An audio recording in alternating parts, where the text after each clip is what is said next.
Καλησπέρα, όμορφη. Έφερα σφινάκια να πιούμε.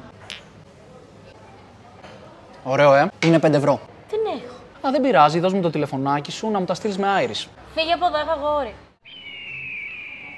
ChatGPT, πες μου 50 παραλλαγές του Γεια σου κούκλα. Κοπελιά, είσαι ελεύθερη? Ναι.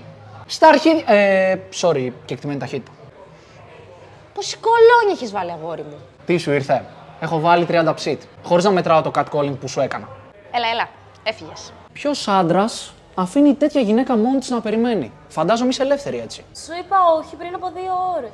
Sorry, ματάκια μου, έχω ρωτήσει άλλες 12 και τα έχω μπερδέψει. Την επόμενη φορά θα κάνω ένα εξελάκι. Πώς φαίνεται το μαγαζί, σ' αρέσει? Δικό μου είναι. Τι λες, του μπαμπά μου είναι. Όχι, ρε, κάποιο λάθος κάνεις. Τι, ξεκίνησα από τώρα τα παιχνιδάκια? Θες να με λες μπαμπά? Έχεις daddy issues? Λοιπόν, τι θα έλεγες, να πηγαίναμε οι δυο μας έτσι κάπου για ένα after?